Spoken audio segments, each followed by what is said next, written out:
Հիմա առաքելական եկեղեցին եւ ուղղափառ ընդհանրապես ուղղափառ եկեղեցիները առաքելական եկեղեցին ուղղափառ եկեղեցի չէ, բայց շատ բաներով, կոմպոնենտներով մոտ է ուղղափառին եւ ուղղափառներն էլ դիտարկում են որպես թեև այստեղ էլի բանավեճի հարց կա, երբեմն նրանք ասում են, որ սա միևնույն է աղանդ է, հա, առաքելական եկեղեցին, բայց վերջի շրջանում մենք տեսանք, որ ուղղափառ եկեղեցիները ուրեմն սկսեցին նաեւ առաքելական եկեղեցին այսպես դիտարկել որպես իրենց հարազատ եկեղեցի, որովհետև նրանք շատ լավ հասկանում են, որ դա ռուսական ազդեցության տարածման համար բավականին լավ գործիք կարող է լինել։ Եվ հիմա տեսեք ավտորիտար մտածողությունը մեր եկեղեցու վերնախավի մոտ շատ խորքային է մտած։ Եվ մենք տեսնում ենք, որ մինչև հեղափոխությունը նրանք միշտ պաշտպանել են իշխանություններին։ Ավտորիտար կառավարման համակարգը դա նրանց ձեռնտու է եղել, որովհետև ավտորիտար կառավարման համակարգի դեպքում այդպիսի խոշոր եկեղեցիները, որոնք շատ հաճախ կոչվում են նաև ազգային եկեղեցի, իրենք շատ մեծ, շատ լայն արտոնություններ ունեն։ Իրենք կարողանում են նաև ռեսուրսներ կուտակել, այսպես ասենք, տարբեր տեսակի ռեսուրսներ, իրենց պատմականորեն այսպես ասած, ձեռք բերած ռեսուրսները ել ավելի են, այսպես ասած, ավելացնում եւ հանրության վրա ազդեցության տեսակետից, հա, բնականաբար նրանք շատ լուրջ բան ունեն, այսպես ասած, հնարավորություններ ունեն։ Իրենք չեն ուզում զրկվել այդ հնարավորություններից, չեն ուզում զրկվել այդ ռեսուրսներից, իսկ երբ են իրենք կարողանում, երբ է ռիսկը, որ իրենք կզրկվեն, երբ որ առնվազն քիչ թե շատ ժողովրդավարական խաղի կանոններ են հաստատվում։ Իրենք դեմ են այդ խաղի կանոններին։ Երկրորդ հանգամանքը նաև շատ-շատերը, գիտեք, էլի սա նույնպես բազմաթիվ այսպես հետազոտությունների կարող է առարկա լինել, հոգեբանական խնդիր էլ այստեղ կա, շատ-շատերը այդպես էթնոազգայնական մտածելակերպ ունեն, եւ այդ էթնոազգայնական մտածելակերպի համաձայն մենք պետք է ունենանք միշտ թշնամի, մեր հարևանները մշտական թշնամիներ են, որոնց հետ չի կարելի խոսել, որոնց միայն պետք է չեզոքացնել, միայն պետք է հաղթել, միայն պետք է այսպես ասած ճնշել եւ միշտ պատրաստ լինել, որ քո վրա պետք է հարձակվեն եւ միայն ու միայն դրանով պետք է զբաղվել։ Եւ երբ որ իրենք տեսնում են, որ գործընթացները գնում են այլ ուղղությամբ, երբ որ այսինքն ամբողջ գործընթացը ըստ էության այսօրվա հիմնական գործընթացը, որը տեղի է ունենում տարածաշրջանում, հա, եւ մեր արտաքին քաղաքականությունում, դա փաստորեն ինչն է, դա խաղաղության հաստատումն է, դա նորմալ հարաբերություններ ունենալն է հարևանների հետ, հաստատելն է այդ հարաբերությունները եւ այլն, ինչը նրանց աշխարհայացքի շրջանակներում չի տեղավորվում։ Մանավանդ հաշվի առնելով այն, որ իսկապես բազմաթիվ տրավմաներ են եղել պատերազմի արդյունքում, չէ, եւ երբ որ դու ունես այդ աշխարհայացքը եւ ամբողջ աշխարհին նայում ես այդ նեղ քո աշխարհայացքով, դու շատ մեծ խնդիրների առջև ես կանգնում, երբ որ փորձում ես վերաիմաստավորել, երբ որ փորձում ես նաև վերաիմաստավորել քո անցյալը եւ նաև հաղթահարել տրավմաները։ Չես կարողանում հաղթահարել։ Ամենայն հավանականությամբ մենք ունենք նաև այսպիսի հոգեբանական խնդիր եւ դա միայն եկեղեցուն չէ բնորոշ, դա բնորոշ է հասարակության բավականին այսպես էլի զգալի հատվածին, որը չի կարողանում այդ տրավմաները հաղթահարել։ Այսինքն այստեղ երկու փաստորեն մենք բաղադրիչ տեսանք եւ իհարկե ես կարծում եմ, որ առաջի բաղադրիչը գերիշխում է եւ այդ մարդիկ նաեւ ինչու նաեւ պրոռուսական այսպես կողմնորոշում ունեն, որովհետեւ մտածում են, որ Ռուսաստանը որպես հզոր երկիր ավտորիտար առումով, հա, այսինքն ավտորիտար աշխարհում, նա շատ քիչ այդպիսի հզոր պետություններ։ Շատ հզոր երկիր է, պարոն Վարդանյան, բայց այդ հզոր երկիրը մեր Արցախը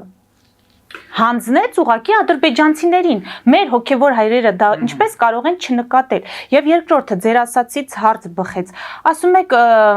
իրենք համարում են, որ թշնամու հետ պետք է ոչ թե երկխոսել, այլ թշնամուն ոչնչացնել, բայց թշնամուն ոչնչացնելու առաջին դիրքերում հոգևորականներն են կանգնած, թե զինվորականները։ Եվ արդյոք որպես իրանք հոգևոր հայրեր չպետք է մտահոգ լինեն իրենց զավակների այդ կյանքի գնով թշնամուն ոչնչացնելու փաստին։ Այո, չէ, ես ձեր հարցադրումների հետ եւ այդ հարցադրումների բովանդակությունը հանդիսացող, հա, մտքերի հետ համաձայն եմ, բայց խնդիրը այն է, որ փաստորեն այդ երկու հանգամանքը, որ ես նշեցի, թույլ չի տալիս նրանց adekvat ընկալում ունենալ իրականությանը։ Նրանք փաստորեն այդ ամեն ինչը քիչ են կարևորում, այդպես է ստացվում։ Եվ իրենք միևնույնն է ասում են, չէ, բայց առաջնայինը, հա, այս անգամ Ռուսաստանը կարող է մեզ բան չանի, չդավաճա։ Հա, այն անգամ իրենք տեսնում են, այնպես չի, որ չեն տեսնում։ Այնպես չի, որ չեն հասկանում, որ Ռուսաստանը այո դավաճանել է։ Անհնարին է դա չտեսնել, բայց իրենք ասում են, դե կարող է, ասենք այն, որ Հայաստանի իշխանությունները սխալ գնում էին դեպի արևմուտք, այդ չար արևմուտքը,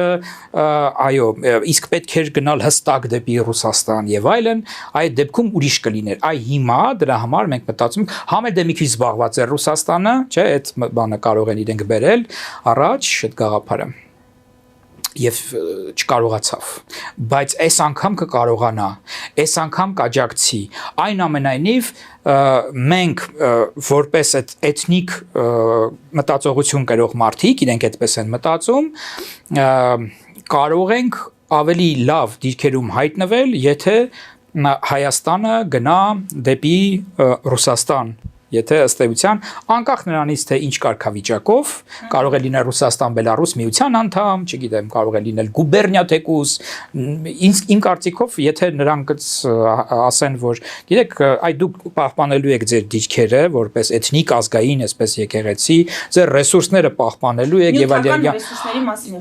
նյութական եւ նաեւ հանրության վրա ազդեցություն է, այս առումով էլ, հա, շատ լայն առումով, եւ բայց ասենք Հայաստանը լինելու է օրինակ Ռուսաստանի մաս, հա, գուբերնիա, օրինակ ոնց որ Դաղստանը, Չեչնիան եւ այլն, իրենք կարող են ասել, բայց ինչու ոչ, եթե դա է տարբերակը, իրենք կարող են ասել, բայց հակառակ պարագայում մենք չենք լինի, ընդհանրապես հայ ազգը չի լինի, հայ էթնոսը չի լինի, չար արևմուտքը ամբողջը կգրավի, մարդիկ կայլասերվեն, լավ այդպես լինի, բան չի էլի, այսինքն այդ պետությունը 100 մի քանի 100 տարի պետություն չենք ունեցել, հարյուրամյակներով չենք ունեցել, բայց չէ որ մենք պահպանել ենք այդ մեր ազգային, այդ մեր ոգին, եկեղեցին, արժեքները եւ այլն, իրենք ասեն, այս պարագայում մենք այդ ամեն ինչը կարողանանք պահպանել։ Դրա համար Ֆելիչե ժամանակակից ատամնաբուժական կլինիկա։ Այստեղ հարմարավետությունն ու խնամքն առաջնային են։ Այստեղ կիրառվում են ատամնաբուժական ամենաժամանակակից տեխնոլոգիաներ, ճշգրիտ ախտորոշում, արդյունավետ բուժում, նուրբ փորձառություն եւ անհատական մոտեցում։ Սկսած սովորական մանրուքներից մինչև առաջադեմ ընթացակարգեր, այստեղ դուք գտնվում եք բարձր որակավորում ունեցող եւ փորձառու ատամնաբուժական մասնագետների ձեռքերում։ Մեր բարեկամական եւ հյուրընկալ անձնակազմն այստեղ է յուրաքանչյուր այցը հաճելի դարձնելու համար։ Ֆելիչե, ձեր առողջ եւ ամենաերջանիկ շպիտը սկսվում է այստեղից։ Եկեք եւ բացահայտեք նորարարության փորձագիտության եւ կարեկցանքի կատարյալ համադրությունը։ Վաճառվում է գերմանական հնաոճ դաշնամուր 1892 թվականի արտադրության ֆոն Մուրբախ, գտնվում է գերազանց վիճակում, կինը 15000 ԱՄՆ դոլար, հեռախոսահամար 094 115 310։ Երևան շիփինգ, սենսացիա ստեղ, հա։ Այո, ճիշտ եք եկել։ Սանդրոցներ Երևան ուղարկելը $2.99 օթանավով։ Այո, Իսկ եթե դոլար ուղարկես, դոլար ստանան։ այո, Իսկ որ տանեն տուն հասցնեն, էլի մի տոկոս, հա։ 2%։ Երասը ծրի է, էլի։ Ժողովուրդ սենսացիա, ծրի է։ Նորթ Հոլիվուդ, Գլենդել։ Ջաքփաթ հագուստի խանութը երկրորդ մասնաճյուղն է բացել Գլենդելի սրտում, որտեղ կարող եք ձեռք բերել եվրոպական եւ ամերիկյան ընտիր հագուստեղեն, կոշկեղեն, աքսեսուարներ, պայուսակներ ամենահարմար արժեքներով։ Նաև կարող եք ցանկացած ապրանք պատվիրել եւ ձեռք բերել կարճ ժամանակում։ Ջաքփաթի Գլենդելի հասցեն է 1135 North Pacific Avenue, հեռախոս 818 813 2252։ Ջաքփաթ հագուստի լավագույն կենտրոնը Գլենդելում։ 60-ից ավելի ճանաչված եվրոպական բրենդների ինքնատիպ, չկրկնվող եւ մատչելի ընտրանին Fortuna Home and Country House խանութ սրահում։ Նորավոճ սպասք եւ կահույք հորեկա բնագավառի համար, տեքստիլ տնտեսական ապրանքներ, ամեն ինչ գեղեցիկ կյանքի համար։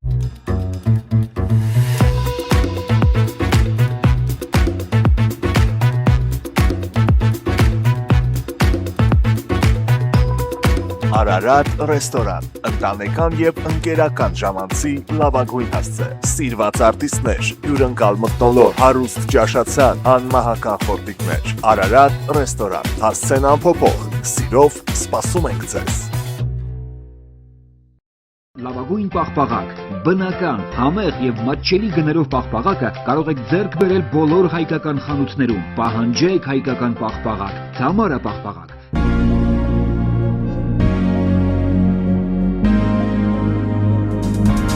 Տպագրեք ձեր գիրքը Նոյան տապան տպագրատանը, ինչպես նաև թերթեր, ամսագրեր, բուկլետներ եւ այլն։ Հասցեն քաղաք Երևան, Իսահակյան 28 առաջին հարկ։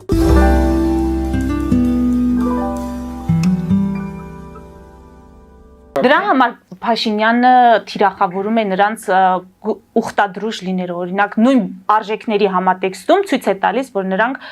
իրենց իսկ հռչակած բարոյական արժեքները չեն պահպանում։ Այո, եւ դա բավականին համոզիչ կարելի ասել փաստարկ է նաև, որովհետև տեսեք, շատերը կարող են իսկապես այդ ազգային, էթնոազգային արժեքներով տոգորված պաշտպանեն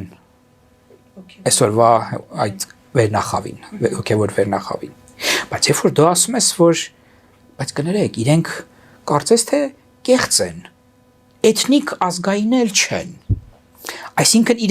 իրենց հռչակած սկզբունքներին, արժեքներին չեն դավանում, չեն հետևում։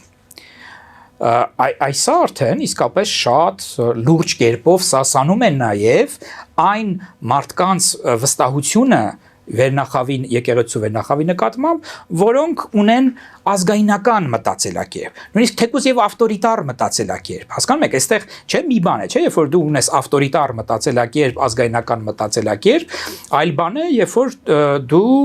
ասում ես, որ եւ այո, երբ որ դու ունես այդպիսի մտածելակերպ, նշանակում է դու կվստահես այնպիսի մարդկանց, որոնք հետևում են այդ ամեն ինչին, որոնք հավատացած են, որ օրինակ ավտորիտար համակարգը ճիշտ համակարգ է եւ շարժվում են ըստ ավտորիտար համակարգի շրջանակների, որ ասում են, որ էթնիկ ազգայնականությունը լավ բան է եւ ապրում են ըստ էթնիկ ազգայնականության կանոնների, Եթե մերժում են այլասերվածությունը, այո, ուրեմն իրենք էլ այլասերված չեն, իրենք էլ այլ կերպ են բանանում, այսինքն եթե իհարկե դա այլասերված ըստ իրանց այլասերվածությունը է, էլի դա դնենք մի կողմ։ Եվ բնականաբար, երբ որ մարդիկ տեսնում են, որ չէ, իրենք դրան էլ չեն հետևում, շատ դժվար է վստահել այնպիսի մի սուբյեկտի, որը կեղծ է, չէ՞։ Սա է խնդիրը եւ դրա համար կարծում եմ Նիկոլ Փաշինյանը եւ նրա թիմակիցները շատերը որպես բնականաբար հասկանալով գիտակցելով որ իրենք ունեն ռեսուրսներ, բայց իրենք նաեւ հավատացյալ են եւ որպես հավատացյալներ արդեն կարող են խոսել։ Բնականաբար ընկալումը, երբ որ իրենք խոսում են, ընկալումն այնպես է, որ դե վարչապետն է խոսում, չէ՞, այսինքն տեսեք, մենք ասում ենք, որ այ չի կարելի, որ պետությունը, այո, ասում ենք, որ չի կարելի, որ պետությունը խառնվի եկեղեցու գործերին, դա ճիշտ է, բայց այստեղ, տեսեք, պետությունը չի խառնվում եկեղեցու գործերին, այլ խառնվում են անձերը, որոնք այս կամ այն պաշտոններ ունեն։ Իրենք այդ պաշտոնից բխող գործառույթները մինչ այս պահը չեն օգտագործել ինչ որ, չգիտեմ, եկեղեցու դեմ ինչ որ գործողություն անելիս կամ նույնիսկ եկեղեցու դեմ հոգևորականներին ձերբակալում են։ Տեսեք, իրենք հո չեն, նայեք, այդ ձերբակալությունը իրականացվում է հետևյալ կերպ։ Իրավապահ մարմինները ձեռք են բերում որոշակի ապացույցներ, որոշակի կասկածներ են իրենց մոտ ձևավորվում, որոշակի փաստեր են ուրեմն ունենում, եւ դրանց հիման վրա քրեական գործ են հարուցում եւ գնում են ձերբակալում են։ Եվ հետո դատական գործընթացը արդեն ցույց կտա, արդյոք նրանք ճիշտ են գործել, թե ասենք անհիմն են գործել։ Այսինքն այստեղ բացառել, որ կարող է լինել վարչապետի ուղիղ հրահանգ, միջամտություն եւ ես հասկանում եմ, որ դուք իրավապաշտպան չեք կարող իրավական առումով շատ հստակ պատասխանել, բայց պնդում կա, որ վարչապետ Փաշինյանը կոնկրետ սահմանադրական կարգ է տապալում, երբ մատնանշելով այդ ուխտադրուժ լինելու հանգամանքը փորձում է փոփոխություններ իրականացնել։ Գիտեք ինչ, ամբողջությամբ անհիմն եւ որևէ բանով չփաստարկված պնդում է դա։ Եթե ինչ որ մեկը ասում է, որ ուղակի խոսելով այս խնդիրներից, խոսելով որ կաթողիկոսը պետք է փոխվի, որ նա օգտադրույժ է եւ այլն, որ ինքը կգնա եւ կմասնակցի ինչ որ մի ակցիայի, կամ նույնիսկ կկազմակերպի ինչ որ մի ակցիա, հա? Դա ինչ կապ ունի սահմանադրական կարգի հետ ընդհանրապես, սահմանադրական կարգի տապալման հետ մասնավորապես, դա նորից երբ մարդիկ տեսնում են, որ կա խնդիր, իրենք հավատացյալ են, բայց նույնիսկ անկախ նրանից հավատացյալ են թե չէ, բայց առավել եւս, եթե հավատացյալ են եւ այդ եկեղեցու հետևորդ են, տեսնում են, որ եկեղեցին նախ չի հետևում բարոյականության սկզբունքներին ու եկեղեցու ղեկավարությունը, հա? Եվ երկրորդը էլի եկեղեցու ղեկավարությունը կամ բարձրաստիճան տարբեր այսպես հոգեվորականներ մտնում են քաղաքական դաշտ եւ հակասահմանադրական գործունեություն են իրականացնում։ Որտեւ կարող էին մտնել դաշտ քաղաքական, բայց չիրականացնել հակասահմանադրական գործունեություն։ Թեև էլի խնդրահարույց է, հա, երբ որ եկեղեցականը քաղաքականությամբ է զբաղվում, բայց առնվազն ինքը, ասենք, կարող է ներկայանալ որպես անձ, ասել, որ ես որպես քաղաքացի, որպես անձ եմ, բայց սա մի քիչ այլ պատմություն է։ Բայց երբ որ դու հակասահմանադրական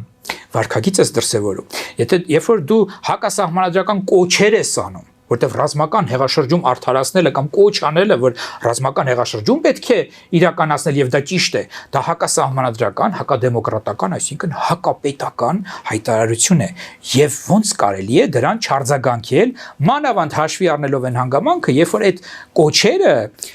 արվել են այն մթնոլորտում, երբ որ կան ըստ էլի իրավապահների, չէ, այլ արդեն տեղեկություններ, որ այլ հոգևորական եւ հոգևորականներ եւ ոչ միայն նախապատրաստել են հեղաշրջում իրականացնելու պլան։ Եվ այդ ամբողջ մթնոլորտում բնականաբար այդպիսի խոսքերը ավելի ծանրակշիռ են դառնում, ավելի մտահոգիչ, ավելի վտանգավոր։ Եվ բնականաբար այս դեպքում կարծում եմ այդ ամեն ինչի տակ տեսնել ինչ որ քաղաքական հետապնդում ամբողջությամբ անհիմն է։